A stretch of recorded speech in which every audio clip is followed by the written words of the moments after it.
Bonjour et bienvenue pour cette nouvelle vidéo sur ma chaîne. Aujourd'hui je vous propose un maquillage réalisé uniquement avec des produits de la marque NYX Cosmetics. Je pense que vous la connaissez tous, c'est une marque qui reste assez abordable. Dernièrement ils ont sorti beaucoup de nouveautés qui sont très intéressantes. Moi je n'ai pas que des nouveautés à vous présenter, mais en tout cas pour la plupart des produits ils sont nouveaux pour moi, c'est-à-dire que je ne les ai jamais testés. Je les ai commandés justement pour créer cette vidéo avec vous aujourd'hui. Si ça vous intéresse, c'est parti. Pour commencer je vais appliquer une base qui sera la Marshmallow Primer, donc de chez NYX bien évidemment. C'est une base que j'adore, elle est presque vide, elle est toute légère, donc je l'ai beaucoup utilisée depuis sa sortie. Je vais vous montrer tout de suite sa texture. C'est une texture qui se tient, vous voyez, qui est quand même assez ferme. Alors l'odeur est géniale, je crois que j'en avais d'ailleurs déjà parlé dans une précédente vidéo. L'odeur de cette base est vraiment à tomber, bah ça sent le marshmallow. Hein. Alors je trouve que l'odeur s'est essoufflée puisque là j'arrive à la fin de mon flacon. Au début l'odeur était vraiment super forte, limite entêtante je trouvais. Là ça va mieux, mais c'est une odeur qui est très agréable à condition bien sûr qu'on aime les odeurs sucrées et de marshmallow. Après pas de panique, même si vous n'aimez pas, ça s'estompe au bout d'un certain moment. Hein. Une fois que c'est appliqué sur la peau, l'odeur ne reste pas pendant des heures bien sûr. Donc je l'applique sur l'ensemble de mon visage, je la fais bien pénétrer. C'est une base un petit peu multifonction qui est censée hydrater, apaiser la peau, combler éventuellement les rides, les ridules, lisser les pores, enfin bref, elle est parfaite. Elle sert un peu pour tout. C'est une texture vraiment qui est agréable, comme je vous le disais. C'est ni trop liquide, ni trop épais, c'est pas hyper collant. Mais on sent que ça va quand même bien agripper le fond de teint et tout ce qu'on va appliquer derrière. Enfin, vraiment, cette base est géniale. Je filme encore en lumière naturelle aujourd'hui. J'espère vraiment que ça ira au niveau du rendu et de la qualité de la vidéo. Parce que c'est vrai qu'avec la ring light juste en face de mon visage, ça me donne extrêmement chaud. Et ça rend une couleur qui fait pas forcément très naturelle et qui rend pas justice à ce que je réalise comme maquillage. Concernant le fond de teint maintenant, je vais l'appliquer comme toujours avec mon éponge de chez Wet n Wild. C'est la petite rose comme ça que je trouve géniale. Elle est hyper molle, elle gonfle, enfin vraiment trop bien. Quant au fond de teint, je vais utiliser le Born to Glow. J'ai pris la teinte light, mais je pense que ça va être un peu foncé pour moi. Nous allons voir tout de suite, je ne l'ai jamais testé, donc vraiment c'est une première impression. Mais j'ai vraiment l'impression que ça va être trop foncé pour moi. Alors c'est vrai que les fonds de teint NYX, en fait j'en ai jamais eu je crois. Donc je ne sais pas trop quelle teinte je fais chez eux. Et bien sûr, vu que j'achète toujours par internet et que je ne vais pas en boutique, ça n'aide pas trop à choisir une teinte. Bah écoutez, là je trouve ça pas mal. Bon, par contre, c'est pas très couvrant. Moi qui aime les choses très couvrantes, j'ai un peu de mal. Mais niveau couleur, j'ai l'impression que ça va être pas mal. À condition, bien sûr, que ça ne s'oxyde pas au cours de la journée ou quoi. Parce que moi, je suis très habituée à ce que les fonds de teint s'oxydent sur moi. Donc ça peut prendre facilement une teinte et demie. Donc du coup, bah, je me retrouve pas du tout avec la couleur escomptée. Bon alors, il s'applique bien, il se travaille bien. J'ai pas l'impression qu'il y ait d'odeur. Ça ne sent rien, visiblement. Alors, j'aime bien le rendu. Je trouve que le rendu est joli sur la peau. C'est assez fin. C'est très lumineux, bien sûr, mais ça, on s'y attend puisque ça s'appelle Born to Glow. Hein, c'est pas Born to Matte. Donc... on s'en doutait. Mais il s'applique très bien à l'éponge, vraiment, j'aime bien. J'en ai repris, je vous dis plusieurs fois, parce que moi j'aime quand même avoir de la couvrance, donc je m'en étale une bonne quantité sur le visage. Mais pour quelqu'un qui aime les teints très légers, c'est complètement possible, justement avec ce type de produit. Donc après, j'ai pas trop d'imperfections en ce moment, ça commence à bien se calmer. Donc j'ai pas besoin de quelque chose d'extrêmement couvrant, après c'est juste une question de goût. Mais voilà, bon c'est très lumineux bien sûr. Mais au niveau de la teinte, vraiment par contre je suis contente parce que ça matche plutôt bien... j'ai l'impression avec mon corps et la teinte initiale de mon visage. Après encore une fois je vous dis c'est vraiment une première impression, donc niveau tenue etc, niveau comment ça se comporte au fur et à mesure de la journée et tout, bien évidemment pour l'instant je n'ai pas d'avis sur le sujet mais je le retesterai et je vous dirai ce qu'il en est soit dans une prochaine vidéo, soit sur Instagram probablement. J'ai appliqué hors caméra mon anti-cerne et ma base à paupières puisque ce ne sont pas des produits de chez NYX. On passe tout de suite au blush. J'ai un blush crème de chez eux que j'aime beaucoup.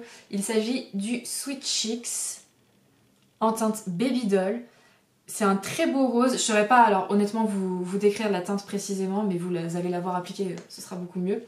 Donc j'en mets un petit peu au niveau du joue, hein, bien sûr. Un petit peu beaucoup, parce que j'aime bien. Donc faut pas oublier que le blush crème, on peut y aller un peu fort, dans la mesure où après, en tout cas moi je poudre, et je poudre beaucoup, donc ça va grandement estomper la couleur. J'y vais pas avec le dos de la cuillère, on va dire. Vous voyez, c'est quand même une matière qui s'estompe vraiment bien. Je crois que c'est le tout premier blush liquide que j'ai testé. Je l'avais commandé cet été, donc au mois de juillet 2021. Et vraiment, je l'avais bien aimé, je m'en suis beaucoup servi justement en août et en septembre, donc quand je préparais mes looks de septembre. Et vraiment, je l'ai bien aimé, je trouve qu'il apporte une jolie petite teinte, vous voyez. Mais ça reste quand même discret, un peu en transparence. Après, on peut bien sûr multiplier les couches tant qu'on n'a pas poudré. Je pourrais en rajouter, d'ailleurs je vais le faire, puisque je n'ai pas de blush poudre de chez NYX. Donc je vais essayer d'en rajouter encore un peu. Donc voilà, j'y vais petit à petit, je prends un côté propre de mon éponge bien sûr. Après encore une fois, c'est une question de goût. Pour beaucoup, ce sera trop ce que je fais moi comme blush. Mais moi j'aime bien, c'est quelque chose que j'aime bien. Je trouve que ça me donne bonne mine, que ça me réveille le teint, que ça crée du relief, etc. Mais bon là, clairement j'ai l'air d'un clown. Non mais vous en faites pas, il faut poudrer, ça ira beaucoup mieux. Après on peut toujours estomper bien sûr avec le côté que l'on avait utilisé pour le fond de teint. J'essaye de travailler mon blush au mieux. Une fois que je serai satisfaite, je m'arrêterai. Je vais maintenant pouvoir poudrer mon teint. Donc je vais utiliser la poudre Can't Stop Won't Stop, poudre matifiante, en teinte light toujours. J'espère que niveau teinte ça va aller, que ce sera pas trop foncé. Donc alors, ma poudre vient de s'éclater littéralement, elle est sortie du boîtier quand je vous l'ai montré et elle s'est éclatée sur mon plan de travail. Cette vidéo commençait si bien, je suis si triste. Bon, donc je vais la prélever, je ne vous le montre pas puisque du coup c'est dans un état absolument lamentable désormais. Donc je prélève doucement avec mon pinceau et je vais poudrer au niveau déjà de l'anti-cerne dans un premier temps. Alors heureusement il y a quand même un gros bout que j'ai pu bien récupérer, mais alors les autres ce sont des débris, ce sont des tout petits bouts. Je suis vraiment dégoûtée, je l'avais acheté exprès pour cette vidéo, elle était totalement neuve, il y avait encore le film et tout. Donc c'est une poudre extrêmement friable et fragile, faites très attention si vous l'avez ou si vous comptez l'acheter. Parce que là vraiment je suis dégoûtée, vous pouvez pas savoir. Donc pour poudrer l'anti-cerne, j'ai utilisé le pinceau Flawless Concealer Brush de chez ELF, qui est comme ceci, je l'ai depuis des années, mais je le trouve très très bien. Et là pour poudrer l'ensemble de mon teint, je vais prendre le S1 de chez Sephora en collaboration avec Salanas, c'était la deuxième collaboration. Je sais même pas comment prendre ma poudre, du coup tout est cassé. Donc en poudrant, vous voyez tout de suite, le fond de teint devient mat. C'est plus du tout aussi glowy que ça l'était avant, ce qui est bien sûr totalement normal et que moi je vais sans doute préférer. J'ai fait mes sourcils hors caméra puisqu'encore une fois ce n'était pas un produit NYX que j'avais à vous présenter. Cet été j'utilisais la Brow Glue de chez NYX, mais je l'ai pas retrouvée pour être totalement honnête avec vous. Et de toute façon ça ne m'a pas trop dérangé de pas la retrouver puisque je m'en sers plus du tout, elle était quasiment terminée. Et c'est plus du tout la manière dont je fais mes sourcils. Maintenant j'aime faire quelque chose de plus naturel, donc de moins vraiment très fixé puis redessiné après au feutre. Mais c'est ce que j'utilisais il y a encore quelques mois, voilà. Aujourd'hui j'utilise juste un mascara avec des fibres pour les sourcils et ça me suffit voilà, pour ce que je veux et pour ce que j'aime. Donc c'est pour ça que je ne voulais pas montrer. On va passer au bronzer tout de suite. Donc c'est le matte bronzer bien évidemment de chez NYX que j'ai pris en teinte médium parce que j'avais peur que la teinte claire soit trop claire pour moi. J'aime bien les teintes contrastées, vous le savez. Donc il se présente comme ceci. J'espère que je vais pas le faire tomber comme la poudre cette fois-ci, j'ai hyper peur. Je vais le prélever avec un pinceau qui est un pinceau de chez Sephora qui s'appelle Blush Biseauté. C'était une collection limitée encore une fois, donc je pense pas que vous pourrez le retrouver actuellement. Pareil, j'ai jamais testé de bronzer de chez NYX, donc je vais pas y aller trop fort d'un coup. On va construire petit à petit. Alors encore une fois c'est très drôle parce que je me regarde dans ma glace, enfin dans mon miroir qui est juste en dessous de ma caméra. Dans le miroir je ne vois pas quasiment de bronzer là, alors que dans mon retour ça me fait une grosse barre orange, c'est à n'y rien comprendre. De ce que je vois en vrai, je trouve que ça s'applique plutôt bien, ça se dégrade très bien. On peut avoir un résultat très intense si on ne dégrade pas trop et si on ne floute pas trop. Et on peut avoir quelque chose de vraiment très diffus et très léger si on l'estompe beaucoup, donc c'est plutôt pas mal. La matière du bronzer est plutôt pas mal parce que c'est pas hyper poudreux, donc on n'en met pas partout lorsqu'on frotte le pinceau dans le pan. Enfin vraiment c'est plutôt pas mal. J'aime bien la teinte, je trouve que c'est très chaud, ça a bien réchauffé mon teint. C'est un bronzer donc encore une fois c'est normal. Je suis plutôt satisfaite de mon teint pour l'instant, je trouve ça pas mal. Le rendu du fond de teint, de la poudre et tout, c'est sympa. Après bien sûr ça a foncé quand même par rapport à mon teint de base, mais ça je m'en doutais. Je pense que là il était un peu foncé pour moi, mais faire aurait été un peu clair, donc du coup j'étais un peu embêtée, j'hésitais un peu entre les deux. Mais là clairement ouais c'est quand même plus foncé que ma peau pour l'instant. Écoutez, on va se contenter de ça. Je vais tenter un truc, je suis pas certaine du tout de mon coup là, mais j'ai un highlighter liquide, enfin c'est un booster liquide. Away We Glow dans la teinte beignet glacé. Je vous montre, c'est un petit flacon comme ça. Je vais essayer d'en mettre un tout petit peu pour créer un début d'highlighter, disons, et puis ensuite je continuerai avec de l'highlighter poudre. Donc je vais en mettre un petit peu sur un côté propre de mon éponge. Donc là en fait j'aurais préféré l'appliquer avant de poudrer, mais j'ai oublié que j'avais ce produit bien sûr, donc du coup je n'ai pas pu le faire. Oh, c'est beau! Regardez cet effet, c'est incroyable. Mais le rendu est superbe. Oh là là, j'ai envie de me baigner dedans. Je trouve ça vraiment très très beau. Regardez-moi ce glow somptueux. Alors là je suis complètement fan, j'avais oublié ce produit dans le fond de mes tiroirs, ça fait des années que je l'ai. Mais il est génial, j'aime trop. Du coup, j'avais commandé un duo d'highlighter poudre comme ça. Il me semble que c'est celui dont Marion Caméléon parlait beaucoup, je crois, en période de Noël ou un truc comme ça. Donc ce sont les teintes High Key Flex et Flexpensive. Donc c'est le Born to Glow Icy Highlighter, il y a 2 teintes comme ça. Mais en fait, j'aime tellement cette teinte là et cet effet un peu glass skin justement. Et ça s'est bien appliqué malgré le fait que j'ai poudré avant. Donc vraiment... je pense que je vais rester comme ça en tout cas pour l'instant et qu'on va tout de suite passer aux yeux plutôt parce que là mon teint est bien comme ça, j'ai pas envie de tout détruire si je rapplique de la poudre par-dessus, on ne sait jamais. Pour les yeux, j'ai 2 palettes de chez NYX. J'ai tout d'abord celle-ci, une palette de nude hein, comme vous voyez qui s'appelle la Ultimate Queen. C'est une des dernières qui est sortie hein, de la marque. Je vais vous montrer tout de suite l'intérieur. Donc elle est comme ceci, voilà, vraiment du neutre chaud, du neutre plus froid, vraiment il y en a pour tous les goûts. Comme vous le voyez, je l'ai beaucoup utilisée. Déjà, celle-ci, elle est creusée à certains fards. Vraiment, je l'aime beaucoup, beaucoup. Elle est géniale. Alors, je ne l'aurais jamais achetée de moi-même, pour être complètement honnête. Parce que je n'achète jamais de palette de nude. Mais en fait, j'ai extrêmement peu de palettes de nude au final. Puisque moi, je m'achète que des palettes colorées. Et c'est mon copain qui me l'a offert pour Noël, cette palette. Et en fait, je l'adore et je l'utilise tout le temps. Donc, je la trouve vraiment géniale. Et la deuxième qui m'a également offerte, c'est celle-ci. Donc c'est une palette de fards pailletés, de paillettes pressées en fait, qui s'appelle la Glitter Gold. Elle est plus ancienne par contre, hein, elle existe depuis un moment. Donc comme vous voyez, voilà, ce ne sont que des fards complètement pailletés. Donc des teintes colorées et des teintes plus nude, plus traditionnelles on va dire. Et vraiment pareil, très très belle palette. Je l'ai utilisée qu'une fois ou deux celle-ci, c'est pas toujours ce vers quoi je me tourne en priorité. Mais vraiment, ces 2 palettes sont très très jolies. Je vais commencer par poudrer au niveau de mon arcade sourcilière avec un beige mat. Donc je vais prendre un pinceau de chez Morphe qui est le E62. J'ai pris n'importe quel pinceau, très honnêtement là ça n'a pas vraiment d'importance. Je prends un petit peu du fard beige mat, donc c'est celui qui est tout en haut à gauche de la palette et je vais simplement poudrer à ce niveau là. Pour une fois je vais essayer de faire quelque chose d'assez graphique et pas de trop estompé, trop flouté, tout ça, très étendu et tout. Je vais essayer quelque chose voilà, que j'ai jamais fait sur ma chaîne. Écoutez, je ne sais pas du tout ce que ça va donner, mais j'espère que ça va aller. Donc là, je vais prendre une teinte très foncée. Je vais carrément prendre le noir, je pense. Alors là, je suis une folle. Si je me rate, c'est terminé pour cette vidéo. Je prends le noir mat qui est donc tout en bas à droite de la palette cette fois-ci, donc vraiment à l'opposé. Je retire les petites stries qui se sont formées. Et donc là j'ai pris, c'est mon pinceau à sourcils en fait que j'ai pris, donc c'est le Pro Sourcil Précision 20 de chez Sephora. Alors, il est très très vieux et très abîmé, hein, tellement lavé qu'on ne voit plus ce qui est écrit.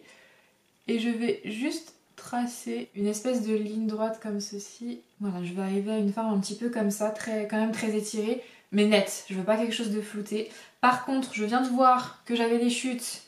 Et alors ça, les chutes de noir. Ah bah voilà. Oh non! Bon, ça va, j'ai réussi à retirer mes chutes à peu près. Voilà, ce sera bien comme ça.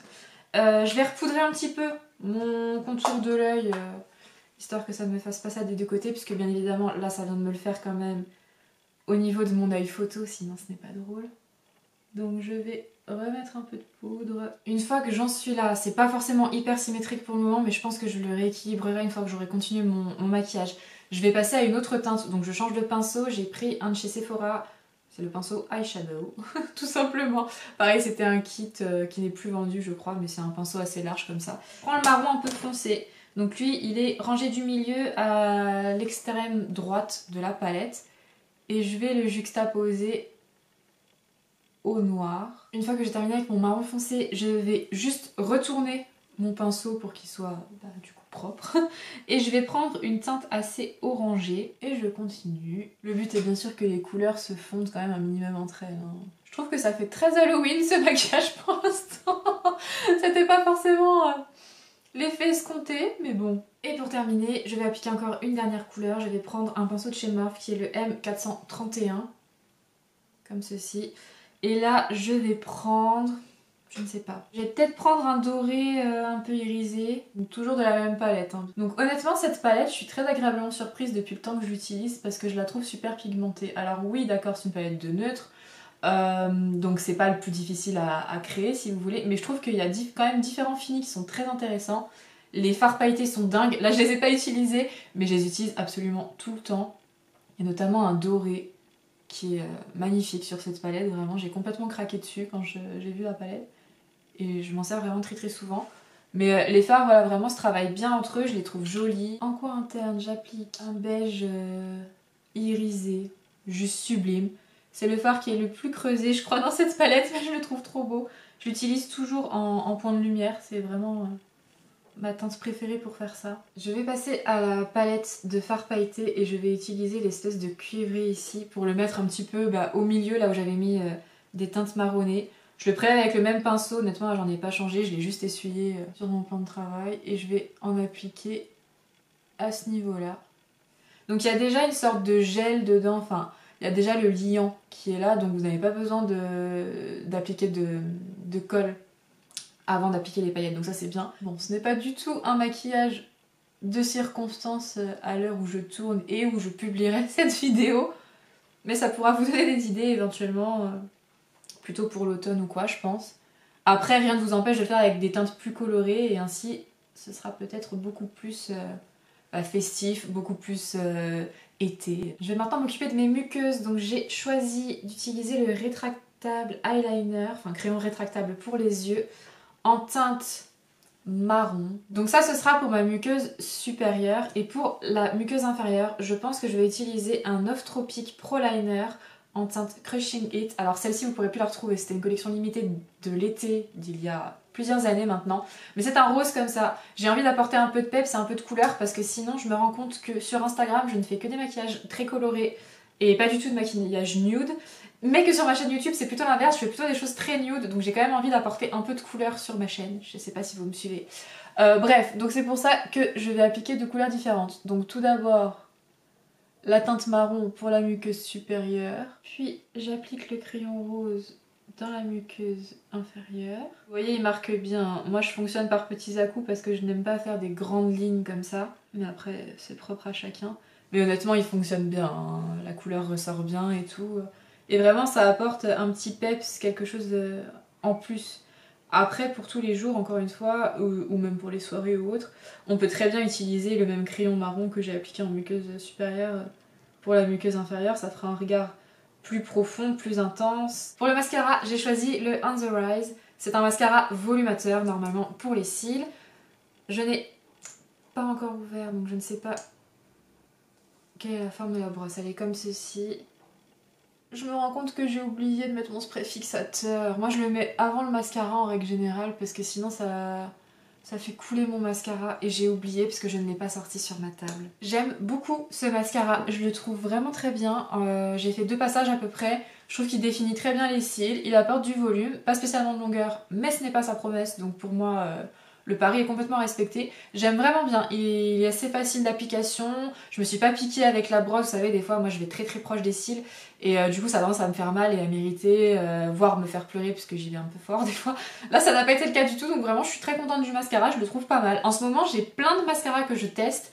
J'en ai ouvert plein d'un coup, ce que je ne fais jamais d'habitude, mais je les ai tous trouvés vraiment bien. Donc je sais pas si c'est la qualité de mes cils qui est très bonne en ce moment et qui donc fait que tous les mascaras ont un joli rendu dessus, mais honnêtement j'aime beaucoup.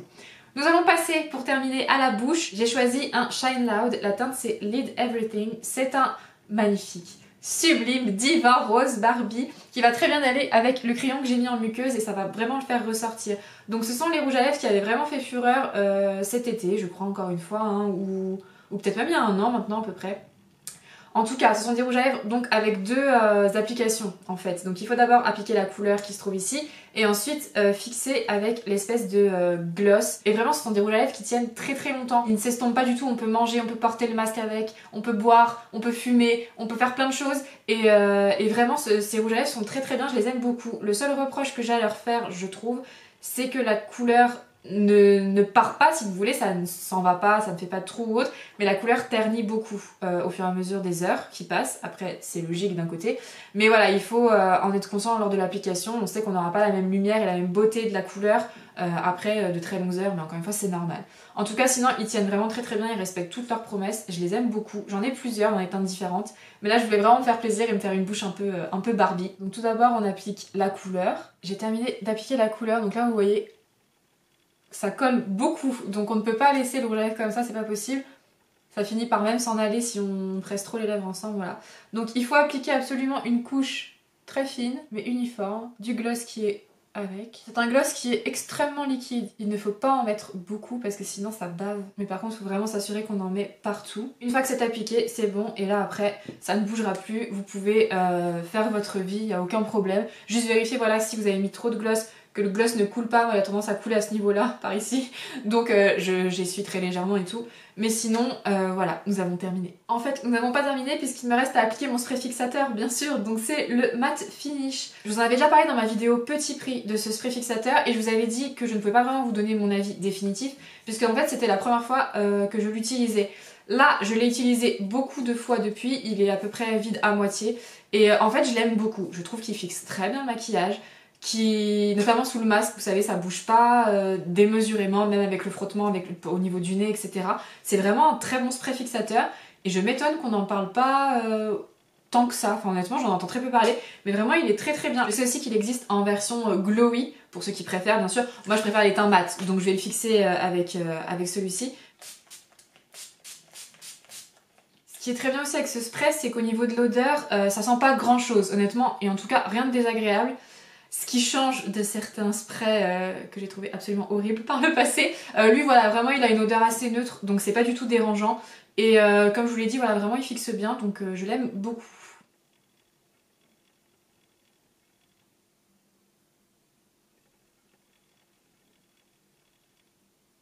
Cette vidéo spéciale NYX Cosmetics est maintenant terminée. J'espère vraiment qu'elle vous aura plu, que vous aurez pu découvrir ou redécouvrir des produits. N'hésitez pas à me dire dans les commentaires si vous avez aimé cette vidéo déjà, bien évidemment. Si vous connaissez la marque, je suppose que oui. Si oui, quels sont les produits que vous utilisez de cette marque? Si vous aimez ou n'aimez pas les produits que je vous ai présentés aujourd'hui. Pour ma part, dans l'ensemble, il n'y a pas eu de grosses catastrophes. J'ai tout aimé, je crois. Écoutez, oui, il n'y a rien eu d'horrible, tout s'est bien passé. Mon seul regret, bien évidemment, c'est ma poudre complètement ruinée. Mais au-delà de ça, je trouve que c'est une bonne poudre, elle a bien fait son travail. J'aime le rendu de mon maquillage, je suis assez satisfaite dans l'ensemble. Donc voilà, n'hésitez pas à me dire tout ça en commentaire. N'oubliez pas, bien sûr, de vous abonner à ma chaîne si ces vidéos vous plaisent et si vous souhaitez être informé lors de la mise en ligne des suivantes. N'hésitez pas non plus à me rejoindre sur Instagram puisque c'est là-bas que je suis la plus active. Sur ce, je vous laisse, je vous fais plein de bisous et à très bientôt j'espère.